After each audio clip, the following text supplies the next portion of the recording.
Hello! Kumusta? Kumusta mga kasari-sarites ko dyan? Ito na naman ang atitinti ninyo. Kamusta kayo? Kamusta ang tindahan ninyo? Sana po ang lahat ay nasa mabuti. So sa mga datihan ko ng subscriber, muli magpapasalamat ako sa inyo sa lagi ninyong panonood, sa laging pagsuporta ninyo kay Ati Tintin. At sa mga baguhan pa lang at hindi pa nakasubscribe, pindutin mo na yung subscribe button. Syempre, sana suportahan naman po ninyo ang Ati Tintin at saka syempre pa-like na rin ang video na ito.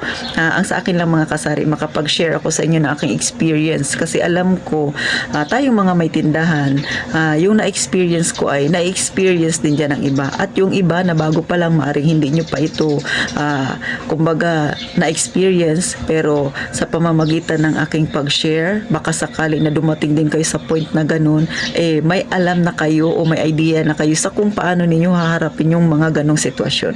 So eto na nga, hindi ko na patatagalin mga kasari. Na-experience mo na ba na bago ka pa lang sa pagtitindahan o kaya datihan ka na mga ilang taon na, di ba? Medyo kampante ka na, medyo sa tingin mo maganda na yung benta mo, yung kita mo sa tindahan, tapos mukat-mukat mo sa unahan lang may magtatayo na naman na tindahan. May kwento ko lang sa inyo mga kasari, no? So ako nung bagong nagtayo pa lang ako, siguro mga ilang buwan pa lang, mga 4 o 5, diba? So medyo kapa-kapa pa rin, pero medyo okay na ng kaunti. Tapos malaman-laman ko may nagbukas ng panibagong tindahan. So simula dito sa tindahan ko, mga 20 na hakbang, tindahan na naman yan mga kasari. Pero bago pa yun, dumating doon, siguro dito simula sa akin mga 50 na hakbang, may tindahan na dyan sa unahan ko bago pa ako nagtayo. Sumunod, may nagtayo na naman makalipas ang ilang buwan. So itong hilera na to, 3 kami dito, halos magkakatabi. Maliban pa dito sa kabila, meron din dito sa kabila. So number 1 na iniisip kaagad natin na medyo datihan na sa tindahan tapos may magtatayo, nako, mababawasan siguro yung aking customer, di ba? Baka may magsabi niyan, ako Ati Tin, hindi ko yan iniisip. Siguro, pero sa ayaw man natin at sa hindi, talagang may time na yung ating customer ay doon din bumibili. May time na, sabihin pa natin kahit gaano pa yan ka-loyal, may time na gusto rin nilang ma-experience na bumili doon sa ibang tindahan, di ba? Kahit naman ako ganun. Siyempre susubukan ko rin kung magkano ba yun, mababa ba yung presyo doon sa kabila. So mangyayari niyan, mababawasan yung ating customer. Kung hindi man sila talaga maging loyal doon, sa'yo pa rin, pero mababawasan kahit papano yung ating benta.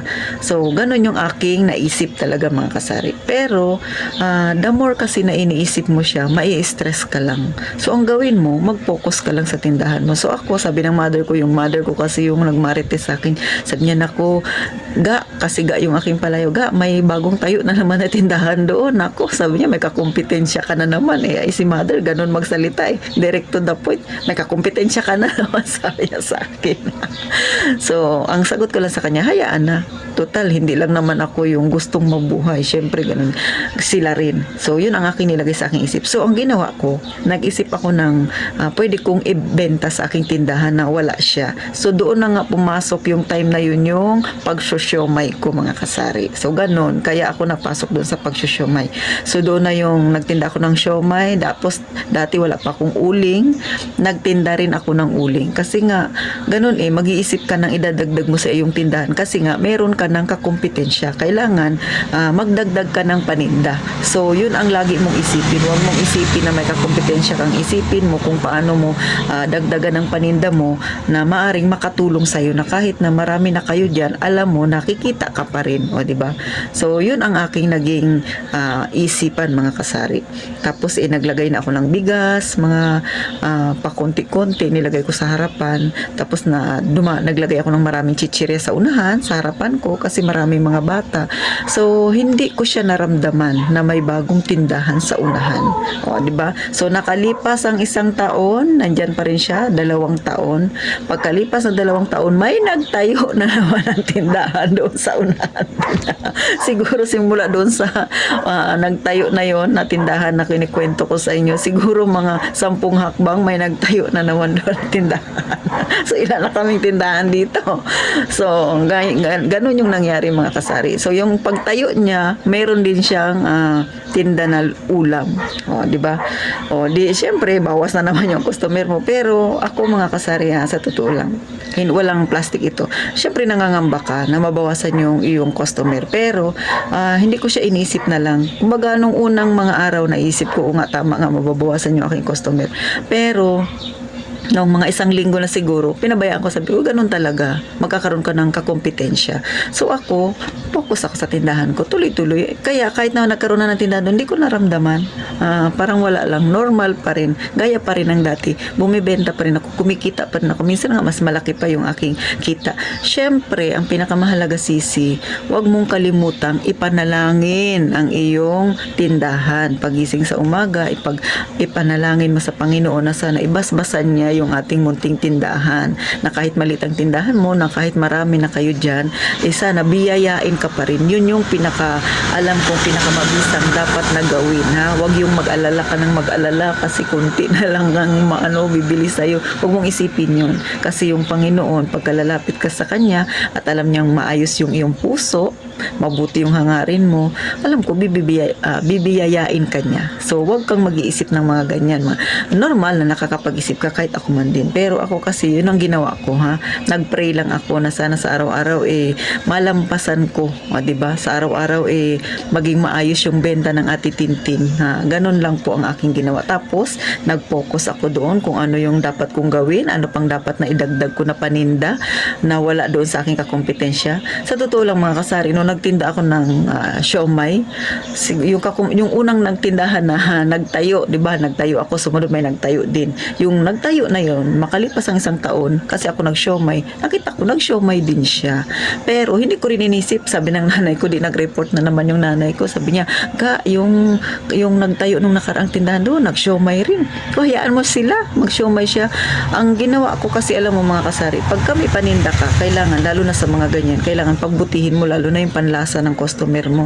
Huwag mong babaguhin yun. So ako, panalo kasi sa akin yung aking sausawan at saka yung aking chili. Garlic ako yung gumagawa. So kahit na nagtinda siya, dito pa rin sa akin pumupunta yung aking mga customer. Kasi kumbaga, masarap sa kanilang panlasa yung aking ginawang sausawan. So, ganun. Minsan nga, may bumibili pa. Baka pwedeng pabili ng, ng chili garlic mo. Sabi ko, ay, hindi. Para lang yan sa siomai ko. So, ganun. Pero, naisip ko na pwede kong pagkakitaan yung aking chili garlic. So, ginawa ko, nagbenta ako. Sa plastic ko lang nilagay. Pero, nung mga nakaraan, nagbenta ko. Pero ngayon, tinigil ko muna. Kasi medyo tumaas yung sili. Napakamahal. Umaabot ng 350. So, luging-lugi. Tapos, bibili ka pa ng bawang. So, ganun. So, tinigil ko muna. Pero pagka mura yung sili, nagbebenta rin ako noon. O, diba? Nakakaisip ka ng panibagong ititinda mo. So, ganun mga kasari. Huwag lang masisiraan ng loob kapag may mga kakompetensya ka na bagong tayo. Sa totoo lang, yung dalawang nagbagong tayo na yun mga kasari, makalipas ng ilang taon ganun, ay nandyan pa rin sila. Pero yung isa iaandap-andap. Pero yung isa nananatiling ganun. Pero alam ko na yung aking tindahan ay matatag na. Gaya nga ng mga nasabi ko sa una ko pang vlog, matatag na yung aking tindahan kahit na maliit lang. Kasi marami na siyang experience na naranasan, mga pagsubok na aking nalampasan. So ngayon, masaya ako kahit maliit ang tindahan ko, puno naman siya mga kasari. At gusto ko pa siyang dagdagan, punuin pa. So nag-iisip pa si Ate Tintin na kung ano pang magandang mga produkto na pwede kong ilagay sa aking tindahan na para makaakit pa ako ng customer. So, yung mga ganyan, hindi talaga maiiwasan mga kasari. Bagamat simpleng usapan lang itong mga kasari, pero alam ko sa mga bagong nagtitindahan dyan na na-experience yung ganito, na hindi niya pa nga nakukuha lahat yung inilabas niyang pera, hindi niya pa kumbaga nababawi, di ba? Nag-uumpisa pa lang tindahan niya, tapos makikita niya sa unahan may magtatayo na naman. Lakasan niyo lang ang loob ninyo, mag-isip ng bagong strategy, mag-isip ng bagong paninda, at kung may paninda ka, pagbutihin, ayusin yung customer relationship, check. 100% tatatag ang tindahan mo, ha, mga kasari. So, yun lang yung aking personal experience na sinishare ko sa inyo kasi baka maging experience nyo rin yan. Hindi naman masama na magtayo ka ng tindahan na kahit marami na kayo dyan. Pero, syempre, kailangan matira matibay nga sabi nila. At saka wag na wag mo talaga nga alisin yung magandang ugnayan mo sa customer mo mga kasari, kasi yun ang magiging susi para magiging successful ang iyong maliit na tindahan, na kahit na maliit kikita ka pa rin, ox na ox, di ba mga kasari? So paano, hanggang dito na lang ang aking naikwento sa inyo na naranasan ng aking tindahan, na kung ilang tindahan na ang nagtayo. Sa totoo lang, pag pumunta ka dito sa aming street na to, ilang tindahan ang bibilangin mo mga kasari. Pero si Ate Tintin, hindi ko yan iniisip. Ang mahalaga sa akin, kumikita ako, na iraraos ko yung araw-araw. Yun yung mahalaga sa akin. At syempre pa, kahit papano, isang hakbang lang pasulong mga kasari. So, salamat po sa mga nanood at nakinig. Sana may natutunan kayo kahit papano. At syempre, sa susunod na vlog na Ate Tintin, magkita-kita tayo. Kaya lagi kayo mag-iingat mga kasari.